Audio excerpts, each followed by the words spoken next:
Segunda parte. Tito 2. As mulheres idosas, semelhantemente, que sejam reverentes no seu proceder, como convém às santas, não caluniadoras, não dadas a muito vinho, mestras do bem, para que ensinem as mulheres mais novas a serem prudentes, a amarem seus maridos, a amarem seus filhos, a serem moderadas, castas, boas donas de casa, submissas a seus maridos, a fim de que a palavra de Deus não seja blasfemada. Tito 2, de 3 a 5. Nos últimos anos, perguntei a centenas de mulheres: pode me dizer as 8 coisas que Deus requer de uma mulher e que, se ela não as cumpre, se tornará culpada de blasfêmia contra a palavra de Deus? A maioria das mulheres responde com um olhar vazio. Não tem nenhuma pista da resposta. Deus ordenou que as mulheres mais velhas ensinem apenas uma mensagem. Ela se encontra em Tito 2. A segunda parte deste livro aborda essas 8 coisas importantes. Nota do tradutor. Os títulos dos capítulos desta parte correspondem às áreas enumeradas em Tito 2, 4 a 5, na versão inglesa da Bíblia King James. Portanto, traduzimos o versículo e os capítulos para corresponder à versão em inglês. 8 regras práticas do jogo. Quando eu era criança, a palavra blasfêmia aterrorizava meu coração. Meus pais eram novos convertidos e não sabiam muito sobre a Bíblia. Mas um de nossos pastores conseguiu colocar em minha cabecinha o versículo sobre a blasfêmia contra o Espírito Santo. Até onde eu sabia, nesse tempo, havia só um versículo que tinha essa temida palavra que dizia: qualquer, porém, que blasfemar contra o Espírito Santo nunca obterá perdão, mas será réu do eterno juízo. Marcos 3:29. Atualmente, numa idade muito mais madura, a palavra blasfêmia ainda me causa calafrios, e assim deve ser. Em alguma medida, é colocar-se acima de Deus, pelo que dizes ou pelo que fazes. Quando os fariseus vieram falar a Jesus, e como buscavam um pretexto para matá-lo, o acusaram de blasfêmia, pois fazia-se igual a Deus. João 5,18. Este é um livro de mulheres, que trata com esposas e mães. Então você deve estar se perguntando: o que a blasfêmia tem a ver com o nosso tema? Muito. Quando me propus a escrever este livro, minha mente estava constantemente cheia das Escrituras. Despertei uma noite com a passagem de Tito 2, de 3 a 5, me dando voltas constantes na cabeça. Ali, deitada, comecei a lembrar a lista das 8 coisas que as mulheres mais velhas devem ensinar às mais jovens. E me ocorreu, naquele mesmo momento, que Deus tinha me dado o esboço perfeito dessas 8 simples instruções.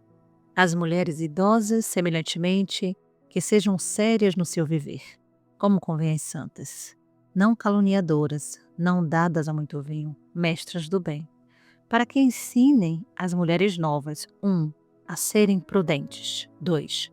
A amarem seus maridos, 3. A amarem seus filhos, 4. A serem moderadas, 5. Castas, 6. Boas donas de casa, 7. Bondosas, 8. Sujeitas a seus maridos, a fim de que a palavra de Deus não seja blasfemada. Tito 2, de 3 a 5. A palavra blasfemada cativou minha atenção. Para que a palavra de Deus não seja blasfemada, as mulheres mais velhas, como eu, devem ensinar as mulheres mais jovens para que elas não blasfemem a palavra de Deus. As mães jovens estão em perigo de blasfemar? Sim, a passagem diz isso. Não de blasfemar contra o Espírito Santo, mas de blasfemar a palavra de Deus. Ainda que não seja um pecado imperdoável, é espantoso este alerta de Paulo às esposas mais jovens. A palavra blasfemar, nesta passagem, sempre me pareceu um exagero enfático. Como é possível que uma mulher esteja blasfemando a palavra de Deus por não ser discreta? Será mesmo que uma mulher faz com que a palavra de Deus seja blasfemada por não obedecer a seu marido? Mas, e se ele estiver errado? O que acontece se ela se veste de modo levemente provocativo e não tão casto como deve ser? Isso deve ser julgado como blasfêmia? O que significa ser boa dona de casa? Por que são tão críticos estes 8 pontos para as esposas jovens, a ponto de o descumprimento de qualquer destes ser denominado blasfêmia contra a palavra? Enquanto estava em minha cama aquela noite meditando nestas coisas, pedi a Deus que me permitisse vislumbrar um pouco da mente e do coração dele a respeito desta passagem, para que eu saiba como ensinar as mulheres jovens a proteger a palavra de Deus de ser blasfemada.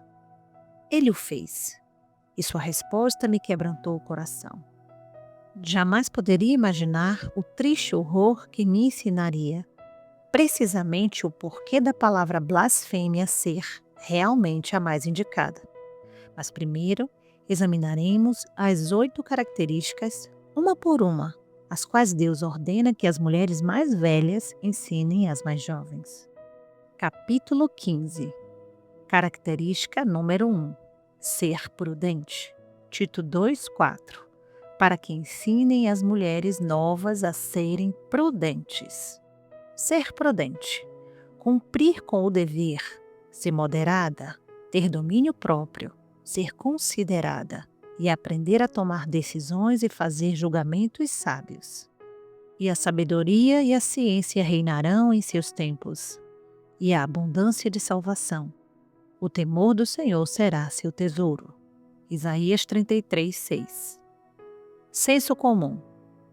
Uma esposa prudente é aquela que encara o fato de que não é mais uma pessoa independente e livre, com tempo para fazer o que quiser. Sabe que o casamento é uma responsabilidade prazerosa, mas também séria. Ela não pode ser caprichosa e leviana. Ao invés disso, compromete-se a ser a melhor esposa, mãe e administradora do lar possível. Se converte na diretora-geral de uma grande empresa da qual seu marido é o dono. A sua maior responsabilidade é fazer com que o lar de seu marido funcione harmoniosamente. Ela assume a posição de coordenadora de todos os assuntos. Se a casa não funciona de maneira organizada, o casamento não será alegre e gratificante, e a criação de seus filhos também não. Quando uma mulher considera prudentemente as necessidades, os horários e os recursos de seu lar, ela se torna um ajudante mais eficiente. Esse planejamento eliminará a tensão e ajudará a estabelecer uma atmosfera pacífica. São as coisas simples da vida que podem destruir um casamento. Em contrapartida, é o planejamento simples das atividades da vida que pode trazer saúde, prosperidade, paz e felicidade ao matrimônio, produzindo relações familiares agradáveis. Homens e crianças apreciam comidas gostosas, uma casa limpa e um ambiente de paz, um refúgio em meio às tensões da vida. Imbecil, insensível e rude. Estimada Debbie, ontem eu estava totalmente exausta quando meu marido chegou do trabalho. As crianças estavam doentes. Tenho uma filha recém-nascida e ela estava começando um quadro de febre. Ele chegou e nem perguntou como eu passei o dia ou como eu me sentia, mas já foi perguntando por que a casa estava tão bagunçada e quando o jantar estaria pronto. Porque era noite de ensaio do coral e ele queria chegar cedo. Ele foi rude, insensível e indiferente à minha exaustão, à doença das crianças e tudo mais. Foi muito egoísta, me magoou muito. O que eu deveria ter feito? Recompensar este imbecil egoísta com um serviço amoroso? Gil. Querida Gil, servir o seu marido é seu dever, seu trabalho e o melhor para você. Debbie. Ninguém poderia discordar de que o marido de Gil é insensível, mas 2 erros não fazem um bom casamento. Uma coisa certa pode fazer uma grande diferença num casamento e mudar esse homem egoísta. Mantenha sempre em mente que seu trabalho é servi-lo bem, portanto, planejar com antecedência é indispensável. Se a Gil tivesse feito um trabalho melhor, o marido dela não seria tão insensível. Seu marido espera que você se programe.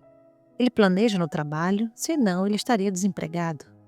Se você planejar, conflitos assim podem ser evitados. E seu marido ficará orgulhoso de saber que tem uma esposa melhor que a seus colegas de trabalho. Se você mima o seu marido, com o tempo ele se tornará mais sensível à sua carga.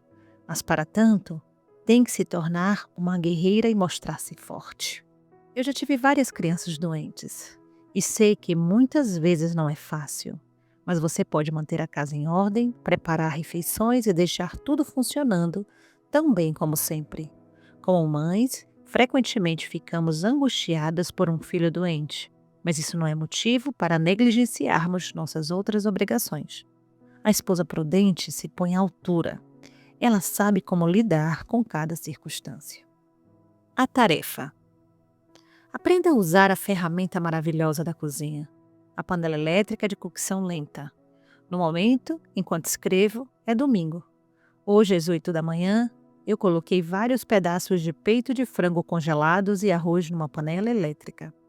Adicionei água, aipo, pimentões e temperos e coloquei para cozinhar em fogo baixo.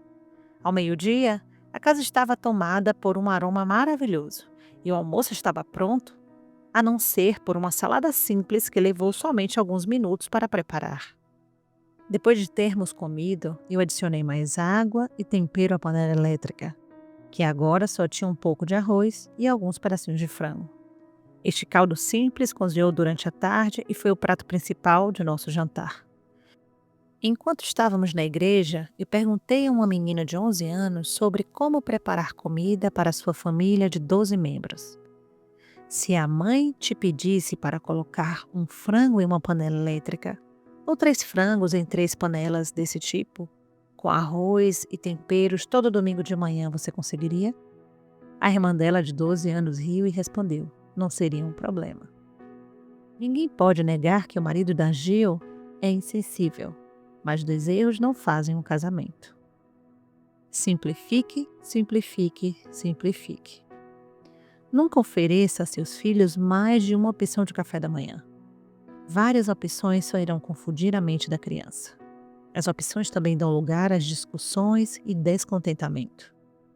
Quando o mesmo prato simples de café da manhã é oferecido todas as manhãs, exceto talvez os sábados, as crianças aguardam ansiosamente a oportunidade de comer cereal naquela manhã especial, com mais entusiasmo.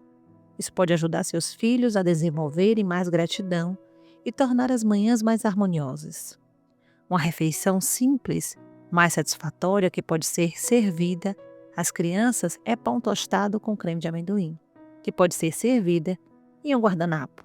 A limpeza será fácil. Se o pai não está presente para o almoço, o plano seria preparar uma mesma comida nutritiva todos os dias. Você poderia ter uma panela elétrica de feijão para preparar comida simples todos os dias, agregando algumas verduras para variar. Pode ser servida em pratos descartáveis. Algumas ideias práticas para o almoço da semana. No domingo à noite, coloque o feijão de molho em água numa panela elétrica. Na segunda pela manhã, ligue em fogo baixo. Na segunda à noite, asse bifes e batatas para comer com feijão. Acrescente água, a sobra do feijão e deixe cozinhar a fogo baixo toda a noite para usar uma salada de feijão refogado. 1 hora antes de comer, lave e corte um pouco de alface, pique uma cebola, um pimentão e 2 tomates para fazer uma salada.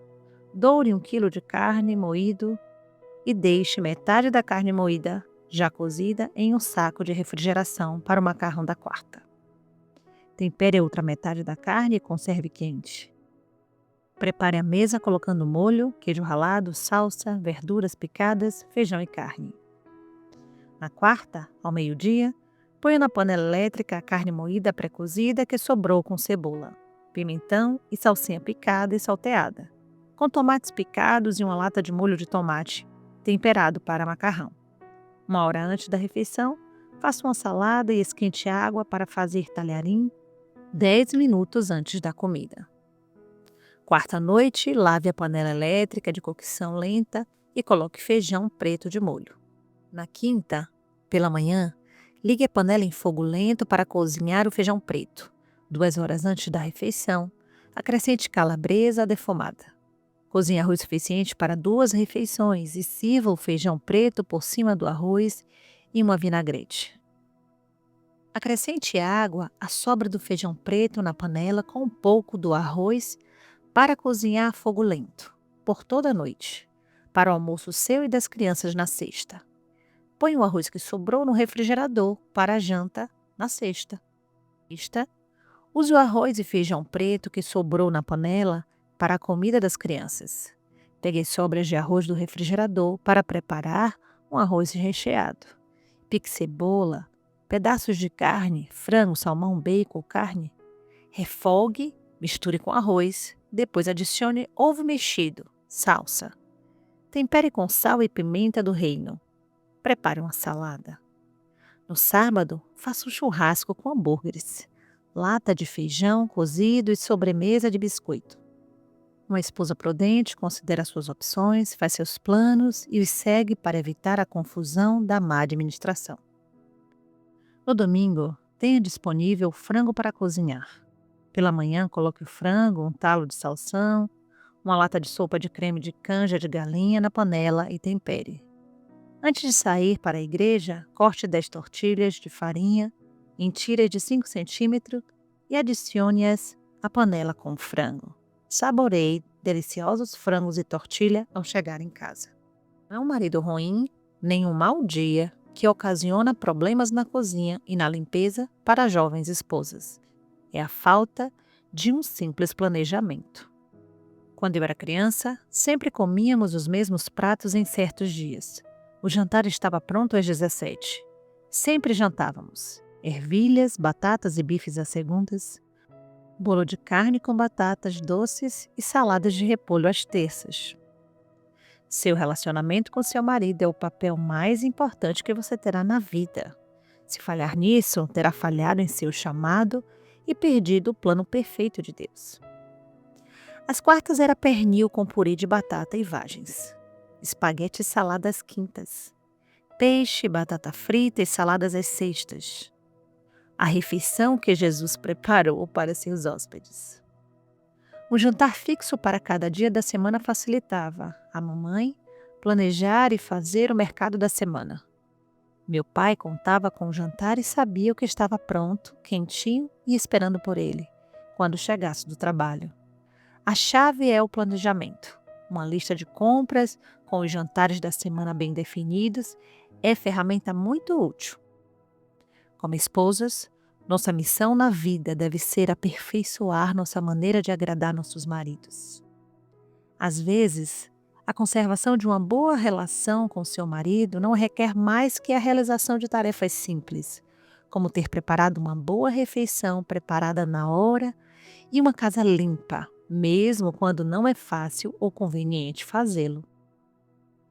Traços de uma boa auxiliadora idônea. Uma boa ajudante promove um oásis para seu marido. Ela prepara refeições que ele gosta. Ela não cozinha para o seu gosto. Ela planeja e se prepara com bastante antecedência. Ela pratica o domínio próprio. Morangos e doce amor. Tenho doces lembranças de minha infância, do tempo que passávamos colhendo morangos. A recordação mais vívida é do meu avô enrugado e idoso, ajoelhado ao meu lado, colhendo morangos e conversando, fileira após fileira, sobre o quanto amava minha avó. Aparentemente, ele não via seu vestido largo, seus cabelos grisalhos e ralos, ou seu rosto enrugado e envelhecido. A ideia de que ele a amava e de que ela era uma mulher bonita era um conceito novo que minha mente jovem achava divertido. Lembro-me de rir tanto que às vezes tinha dificuldade para colher a fruta. Sua declaração de amor também era muito comovente. Minha avó honrava e obedecia ao meu avô. Foi essa base de amor e honra entre eles que fortaleceu a família, incluindo a família extensa. Ao ler a história a seguir, escrita pela minha boa amiga e prima, que também era neta deles, Você verá como fomos condicionadas a agradar nossos maridos. Fomos ensinadas a não nos ofender e a nunca tentar corrigi-los. Se a avó se ofendesse, ninguém saberia, pois era bem sabido que uma mulher tem obrigações e deve ser prudente em cumpri-las. Uma mulher sábia sempre evita ser um fardo e busca contribuir positivamente para o casamento. Ela busca maneiras de ganhar, economizar e usar o dinheiro com sabedoria. Seu marido sabe que é um homem mais rico por causa da esposa. O que é uma comida fria? Por Frieda Lansing, prima e amiga de infância de Debbie. A vida é tão diferente do que costumava ser. Algumas senhoras e eu estávamos sentadas em uma mesa de jantar recentemente, conversando sobre nossas desastrosas experiências na cozinha nos primeiros anos de casamento. Essa conversa me trouxe memórias vívidas dos meus tempos de recém-casada. Quando me casei, eu realmente não sabia cozinhar nada. E ainda por cima, minha família só comia estritamente no estilo rancho. Ervilhas e pão de milho, ainda meu favorito, presunto, costeletas de porco, frango frito, folha de nabo, enquanto a família de meu marido tinha uma dieta muito diferente. Eu nunca vou me esquecer daquela tarde quente. Morávamos em um apartamento que ficava nos fundos de uma enorme casa colonial. Era uma sala de estar e cozinha conjugadas em um banheiro. Não tínhamos ar-condicionado. E como morávamos no sul, fazia muito calor durante o verão. Em um desses dias abafados, eu me esforcei muito para preparar um jantar caseiro para meu marido, que estava pronto quando ele chegou da obra onde trabalhava. Quando entrou em casa, estava com calor e suado. Ele olhou para minha comida e disse decepcionado: "Hoje não é dia de comida quente. Esse é o tipo de dia que você precisa de uma comida fria." Meu coração afundou. Eu também estava suada e com calor e tinha me matado na cozinha para servi-lo da melhor maneira. Eu nunca tinha ouvido falar de comida fria. De que raios ele estava falando? Naquela fase da minha vida, um tomate recheado com atum ou uma salada de frango eram totalmente desconhecidos para mim. Devo dizer que minha experiência não foi tão engraçada há 30 anos. Mas enquanto eu terminava de contá-la a minhas amigas, nós estávamos todas rindo sobre como eu fiquei desapontada naquele dia.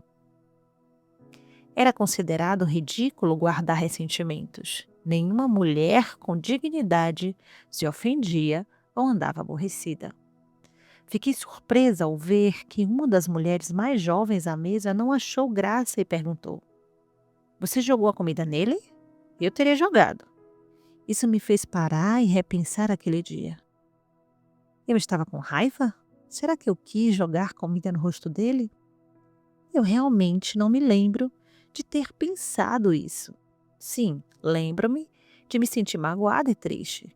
Mas o meu pensamento mais urgente é que eu precisava aprender a preparar refeições frias. Quando eu me casei, meu nome mudou para a Senhora Lessing. A vida, programação e os desejos dele se tornaram meus. Eu considerava meu matrimônio como minha carreira para o resto da minha vida. E pretendia ter sucesso. Se ele não gostasse da comida que eu preparava, ao invés de fazer greve na cozinha, queixando-me de que era impossível agradá-lo, eu aprendi a cozinhar as comidas que ele gostava. Eu só queria e estava decidida a agradar-lhe. E descobri que, na verdade, não era tão difícil satisfazê-lo. A maioria dos homens é fácil de agradar.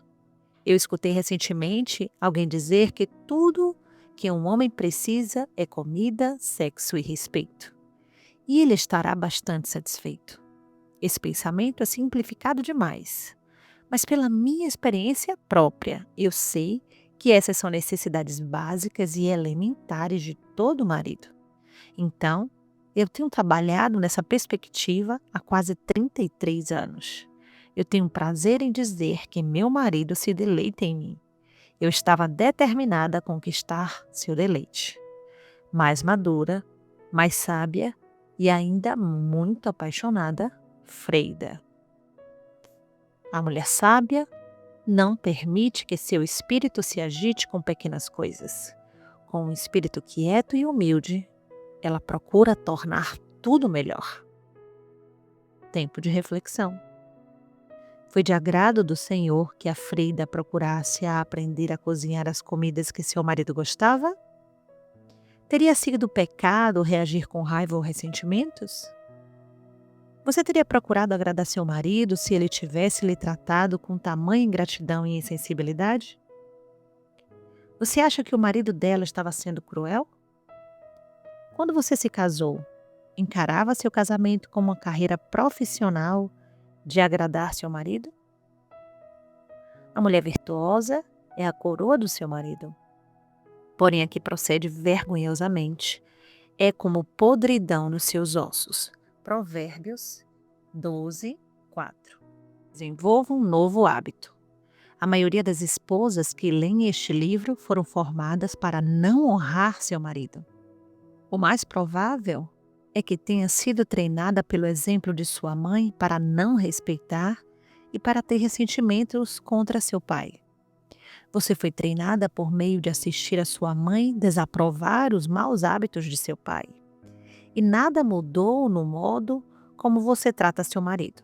Parece natural ficar com raiva ao invés de procurar mudar para melhor. Não é fácil romper com uma tradição profundamente enraizada, mas certamente valerá a pena o esforço. Libertas para o arrependimento. Desde o movimento de libertação das mulheres na década de 60, estas vêm sendo ensinadas a desrespeitar a autoridade masculina. Os meios de comunicação, televisão, revistas, filmes e livros populares estão promovendo e erradicando a distinção entre masculino e feminino. As igrejas tradicionais, como sempre, estão somente uma década atrás do mundo, de modo que os livros e ministros cristãos criaram a sua própria teologia da libertação feminina. Ministros e teólogos inventaram maneiras de desconsiderar a autoridade de Deus que se encontra nas Escrituras quanto à natureza e os deveres dos homens e das mulheres. Essa revolução tem ido tão longe que agora as igrejas acreditam que a Bíblia respalda a mentalidade moderna. Era menina, ninguém na nossa família toda conseguia se lembrar de um divórcio que teria acontecido em ambos os lados da família, incluindo tias, tios, primos, primas e avós. Também não houve um único caso de violência doméstica. Nos últimos 50 anos, tudo isso mudou drasticamente. É difícil de acreditar, mas a tarefa a seguir foi retirada de um livro didático de administração do lar, usado em escolas públicas na década de 1950. Era isso que o público em geral aprendia quando eu era estudante. Você consegue imaginar a comoção que surgiria se alguém incluísse esse ensino em um livro didático da escola pública atual? Como ser uma boa esposa hoje. Transcrição literal de parte de um livro didático de administração doméstica de 1950. Esteja com o jantar preparado. Planeje com antecedência, até mesmo na noite anterior, para oferecer uma deliciosa refeição na hora certa. Esta é uma maneira de comunicar que você tem pensado nele e que está interessado em suas necessidades. A maioria dos homens chega em casa com muita fome e a perspectiva de um bom jantar faz parte da recepção calorosa e necessária. Tire 15 minutos para descansar e estar renovada quando seu marido chegar. Retoque a maquiagem, põe uma fita no cabelo e esteja revigorada. Ele acaba de estar com muitas pessoas cansadas no trabalho. Esteja feliz e um pouco mais interessante. O dia entediante dele pode precisar de um estímulo. Limpe a bagunça. Dê uma última olhada na casa antes que seu marido chegue, recolhendo livros, brinquedos e papéis. Depois, tire o pó das mesas. Seu marido sentirá que chegou a um refúgio de descanso e ordem. E isso também levantará seu ânimo. Apronte as crianças. Reserve alguns minutos para lavar as mãos e o rosto delas, se forem pequenas. Penteie os cabelos delas e, se necessário, troque suas roupas. São pequenos tesouros e ele adoraria vê-las cumprindo esse papel. Minimize o barulho. Quando ele chegar, elimine o barulho da máquina de lavar, da secadora ou do aspirador de pó. Incentive as crianças a ficarem quietas. Demonstre prazer em vê-lo. Cumprimente-o com um sorriso caloroso. Coisas a evitar. Não o cumprimente com problemas ou reclamações. Não reclame se ele estiver atrasado para o jantar. Veja isso como coisa de menor importância em comparação com o que ele pode ter passado naquele dia. Deixe-o confortável.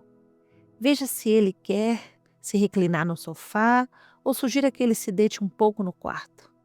Prepare uma bebida quente ou fria. Arrume o travesseiro dele e ofereça-se para tirar-lhe os sapatos. Fale com ele em voz baixa, gentil, suave e agradável. Permita que ele relaxe e descanse. Ouça-o. Você pode ter uma dúzia de coisas que gostaria de dizer, mas na hora da chegada dele, não é delicado. Deixe-o falar primeiro. Faça com que a tarde seja dele. Nunca reclame que ele não te leva para jantar fora ou a outros lugares. Ao invés disso, tente entender o mundo de tensão e pressão dele e a necessidade de estar em casa e relaxar. O alvo. Fazer de seu lar um lugar de paz e ordem, no qual seu marido possa renovar o corpo e o espírito. Percebe o que acontecia há 50 anos? Toda garota de colegial era ensinada em uma visão de mundo conservadora, mais bíblica em sua perspectiva do que a que as igrejas ensinam hoje. Uma mulher sábia adapta a sua vida à do marido. Os hábitos de brincar, comer e dormir se tornam os dela. Estou à beira de um colapso nervoso. A carta que segue nos mostra que quando as coisas não acontecem do nosso jeito, tendemos a ficar nervosas e inquietas, ao invés de um espírito quieto, prudente, que Deus quer que tenhamos. Foi bom saber que esta mulher finalmente encontrou a paz. O artigo, ao qual ela se refere, pode ser encontrado em inglês em nosso site. Deb. Ouvi a leitura pública de seu artigo chamado Maridos Carnais, Esposas Mal-Humoradas e Crianças Briguentas, em um seminário em Knoxville. Pela primeira vez entendi que minha ansiedade controlava meu marido e era um reflexo da falta de confiança nele. Quando saímos do seminário e lutamos com o trânsito, meu marido mencionou que precisava parar para abastecer. Vários quilômetros se passaram e o tráfego ainda estava muito intenso. De repente estávamos livres, mas em uma serra, sem lugar para abastecer. Eu estava extremamente nervosa, ao ponto de querer gritar para ele voltar à cidade para colocar gasolina. Eu podia ver o medidor. Estava totalmente vazio. Eu gritava em silêncio a Deus que era precisamente por isso que eu tinha que assumir o controle, porque ele era o homem mais irresponsável e não sabia tomar decisões sábias. Eu estava tão nervosa, quase doente. Mas pela primeira vez eu me mantive calada e pus-me a contemplar as montanhas. Depois de subir pela serra por uns 16 quilômetros, finalmente encontramos um posto de gasolina. Meu marido olhou para mim, sorriu e perguntou: "O que aconteceu com você? Você não está um poço de nervosismo como de costume? Como me alegra que você tenha aprendido a relaxar. A vida não é muito mais divertida quando você não está tão cheia de medo? Eu estou orgulhoso de você." Eu tive que parar para pensar. Ainda que nós estivéssemos ficado realmente sem combustível, teria sido uma tragédia? Pude perceber que eu transformava muitas coisas em monstros. Tinha o oposto de um espírito humilde e calmo que deveria ter. Então aprendi a não deixar que meus medos e irritações pelas circunstâncias incertas controlem a mim ou, pior ainda, a meu esposo. Estou aprendendo a depender e descansar do meu marido.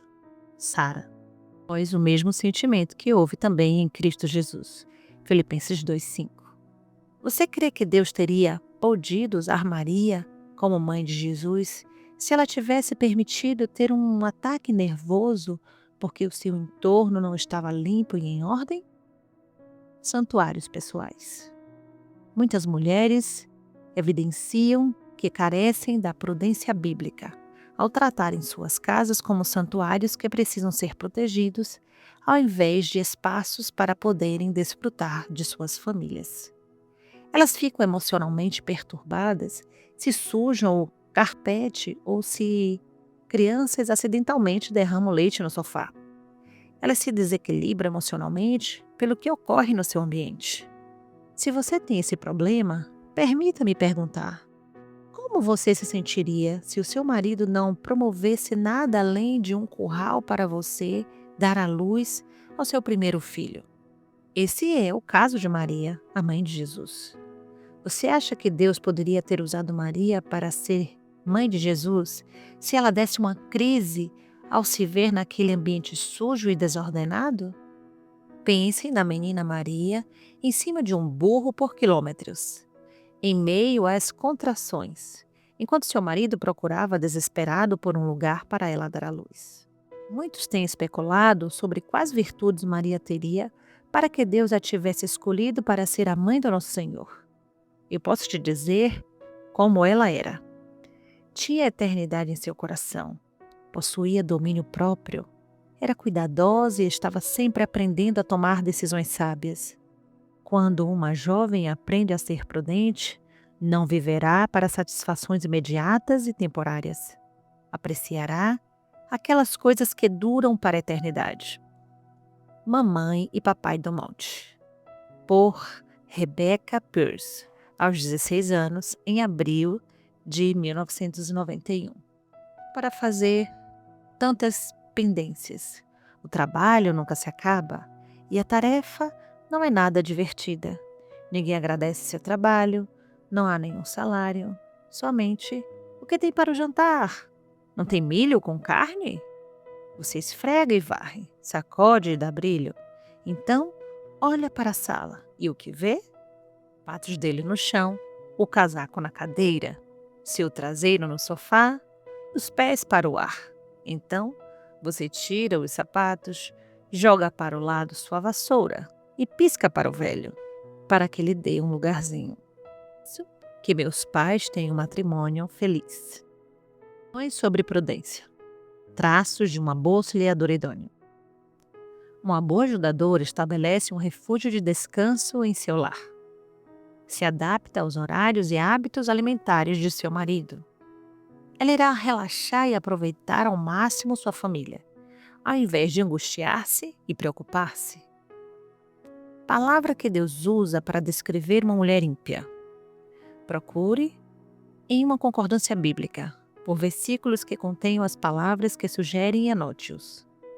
Peça a Deus para lhe ajudar a odiar qualquer evidência dessas características em sua vida e creia que Deus vai libertá-la.